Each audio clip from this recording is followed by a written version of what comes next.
بسم اللہ الرحمن الرحیم بسم اللہ الرحمن الرحیم۔ السلام علیکم ورحمۃ اللہ وبرکاتہ۔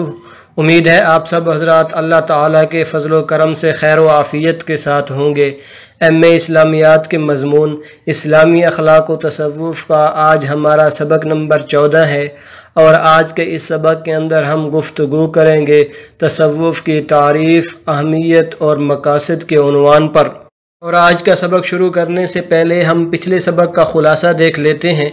پچھلے سبق کے اندر ہم نے بنیادی طور پر مندرجہ ذیل 6 باتوں پر گفتگو کی تھی۔ نمبر 1، معیشت کا معنی اور مفہوم۔ نمبر 2، معیشت قرآن و حدیث کی روشنی میں۔ نمبر 3، معاشی نظام میں چند اخلاقی برائیاں۔ نمبر 4، معاشی بد اخلاقیوں کے نتائج۔ نمبر 5، معاشی نظام اور چند اخلاقی ذمہ داریاں۔ نمبر 6، معیشت کو مستحکم بنانے کے چند رہنما اصول۔ اور آج کے اس سبق کے اندر ہم بنیادی طور پر مندرجہ ذیل 3 باتوں پر گفتگو کریں گے۔ نمبر 1، تعریف تصوف۔ نمبر 2، اہمیت تصوف۔ نمبر 3، مقاصد تصوف۔ عزیز طلباء کرام، آئیے اب ان باتوں پر ذرا تفصیل کے ساتھ گفتگو کرتے ہیں۔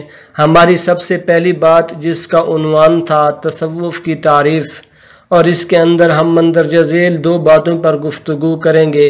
نمبر 1، تعریف تصوف پر لغوی بحث۔ نمبر 2، تعریف تصوف صوفیاء کی زبانی۔ اب بات کرتے ہیں تصوف پر لغوی بحث کے بارے میں۔ تو بعض محققین کے نزدیک یہ صوف سے مشتق ہے، اور اس کا معنی ہوتا ہے موٹا لباس اور کھردرا لباس، اور چونکہ صوفیاء کا لباس بھی موٹا اور کھردرا ہوتا تھا، اس وجہ سے ان کو صوفی کہا جاتا ہے۔ اگر یہ قول قرین قیاس نہیں ہے، کیونکہ صوفیاء میں سے کچھ لوگ ایسے بھی تھے جو سلاطین تھے۔ اسی طرح بعض حضرات نے اصحاب صفا کے چبوترے کی طرف اس کی نسبت کی ہے، لیکن یہ قول بھی قرین قیاس نہیں ہے، کیونکہ تصوف عجمی زبان کا لفظ ہے، اور یہ صحابہ کرام کے دور کے بعد وجود میں آیا۔ اسی طرح بعض محققین کے نزدیک یہ صفات سے مشتق ہے۔ یہ قول زیادہ موزوں ہے اور قرین قیاس ہے، کیونکہ تصوف کا تعلق بھی باطن کی صفائی سے ہے۔ یہ اب تصوف کی تعریف صوفیاء کی زبانی معلوم کرتے ہیں، اور مندرجہ ذیل صوفیاء کرام کے حوالے سے ہم تصوف کی تعریفیں ذکر کریں گے۔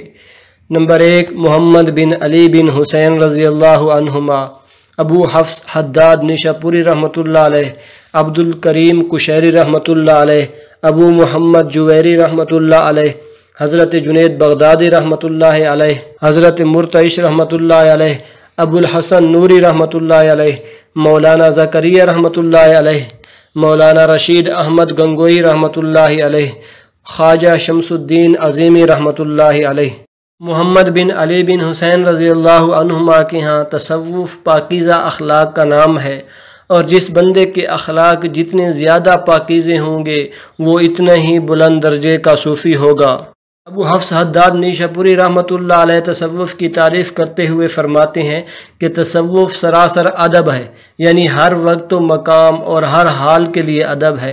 جس بندے نے آداب کو اس کے اوقات میں لازم رکھا وہ مردان خدا کے درجے پر فائز ہو گیا، اور جس آدمی نے آداب کو ضائع کیا وہ نزدیکی کے خیال سے دور ہوا، اور قبول حق کے گمان سے دور ہوا اور مردود ہوا۔ عبد الکریم کشیری رحمۃ اللہ علیہ کے ہاں تصوف کی تعریف حدیث مبارکہ ہے، ذہب صفو الدنیا وبقی قدرها۔ ترجمہ اس کا ہے، دنیا کی صفائی چلی گئی اور اس کی میل رہ گئی۔ کریم کشیری رحمۃ اللہ علیہ فرماتے ہیں کہ تصوف صفا سے مشتق ہے، جو قدورت یعنی میلہ ہونے کی ضد ہے، اور صفا ہونا یہ محمود چیز ہے، اور قدورت یہ مذموم چیز ہے۔ بندہ تعلیم شرعی اور تزکیہ باطن سے میل کو دور کرنے والا ہوتا ہے، اس کو صوفی کہتے ہیں۔ ابو محمد جویری رحمۃ اللہ علیہ کے ہاں تصوف کی تعریف آیت کریمہ ہے، قُل رَبِّ أَدْخِلْنِي مُدْخَلَ صِدْقٍ وَأَخْرِجْنِي مُخْرَجَ صِدْقٍ وَاجْعَلْنِي مِن لَّدُنكَ سُلْطَانًا نَّصِيرًا۔ ترجمہ اس کا ہے، اے رب مجھے حقیقی مقام میں داخل فرما، اور مجھے نکلنے کی جگہ سے نکال لے، اور میرے لیے ایسی دلیل بنا جو مددگار ہو۔ ابو محمد جویری رحمۃ اللہ علیہ فرماتے ہیں کہ تصوف ہر بلند مرتبہ میں داخل ہونے اور ہر خسیس اور گھٹیا چیز سے نکلنے کا نام ہے۔ حضرت جنید بغدادی رحمۃ اللہ علیہ کے ہاں تصوف کی تعریف حدیث مبارکہ ہے المرء مع من احب، ترجمہ اس کا ہے جس چیز کے ساتھ انسان کو محبت ہوگی اسی کے ساتھ اٹھایا جائے گا۔ تو جنید بغدادی رحمۃ اللہ علیہ فرماتے ہیں تصوف یہ ہے کہ اللہ تجھے تیرے اوصاف سے مار کر اوصاف کے ساتھ تجھ کو دوبارہ زندہ کرے۔ حضرت مرتعش رحمۃ اللہ علیہ کے ہاں تصوف کی تعریف ہے کہ تصوف نیک خصلت کا نام ہے اور اس کی اصل قرآن و حدیث میں ہے، اور اس کی 3 قسمیں ہیں۔ نمبر 1، اللہ کے احکام کو بغیر ریا کے ادا کرنا۔ نمبر 2، بڑوں کا ادب اور چھوٹوں پر شفقت اور برابر والوں سے بغیر کسی معاوضہ کے حق و انصاف برتنے کی محافظت کرنا۔ نمبر 3، نفس و شیطان کی پیروی سے باز رہنا۔ ابو الحسن نوری رحمۃ اللہ علیہ فرماتے ہیں کہ تصوف نام ہے ہوائے نفس سے آزاد ہونے کا، اور فتوت یعنی نو اموروں سے دور رہنے کا، ترک تکلفات اور سخاوت کا، اور دنیا کو اہل دنیا کے لیے چھوڑ دینے کا۔ حضرت مولانا زکریا رحمۃ اللہ علیہ تصوف کے بارے میں فرماتے ہیں کہ تصوف وہ علم ہے جس سے تزکیہ نفوس، تصفیہ اخلاق اور تعمیر ظاہر و باطن کا علم ہوتا ہے۔ مولانا رشید احمد گنگوئی رحمۃ اللہ علیہ تصوف کے بارے میں فرماتے ہیں کہ صوفیاء کا علم نام ہے ظاہر و باطن، علم دین اور قوت یقین کا، اور یہی اعلیٰ علم ہے۔ خواجہ شمس الدین عظیمی کے ہاں تصوف کی تعریف یہ ہے کہ علم کی 2 اقسام ہیں، ایک علم ظاہری ہوتا ہے اور ایک علم باطنی ہوتا ہے۔ ظاہری علم معیشت اور معاشرت کا علم ہے، اور باطنی علم تصوف کا علم ہے۔ اس طلباء کرام اب بات کرتے ہیں اپنے آج کے سبق کی دوسری بنیادی بات پر، جس کا عنوان تھا تصوف کی اہمیت۔ سید علی حجویری رحمۃ اللہ علیہ جو داتا گنج بخش کے نام سے مشہور ہیں، یہ بات نقل فرماتے ہیں من سمع صوت اہل التصوف فلا یؤمن علی دعائہم کتب عند اللہ من الغافلین۔ ترجمہ اس کا ہے جو بندہ اہل تصوف کی آواز سنے اور پھر ان کی دعوت کو قبول نہ کرے، اللہ کے نزدیک غافلوں میں لکھا گیا۔ اور یہ بات صوفیاء کے طریق پر مستند ہے اور قرآن و حدیث سے متعارض بھی نہیں ہے۔ اسی طرح دیگر مصادر اسلام سے اس کی تائید بھی ہوتی ہے جو اسے شرعاً اور عقلاً قابل قبول بنا دیتے ہیں، اور مانن بھی یہ اسلام کے روحانی مزاج سے مطابقت رکھتی ہے جو اس کے صحت کی دلیل ہے۔ تصوف کی اہمیت کا اندازہ ہم مندرجہ ذیل باتوں سے لگا سکتے ہیں کہ تصوف مذہب سے الگ کوئی چیز نہیں ہے بلکہ مذہب کی روح ہے۔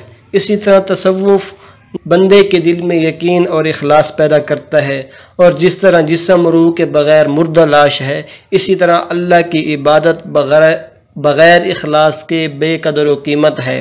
اسی طرح تصوف بندے کے دل میں اللہ تعالیٰ کی ذات کی محبت پیدا کرتا ہے، اور خدا کی محبت بندے کو مجبور کرتی ہے کہ وہ اللہ تعالیٰ کی مخلوق کے ساتھ محبت کرے، کیونکہ صوفیاء کی نظر میں اللہ تعالیٰ کی مخلوق اللہ تعالیٰ کے عیال ہے، اور کسی کے عیال کے ساتھ بھلائی عیال دار کے ساتھ بھلائی شمار ہوتی ہے۔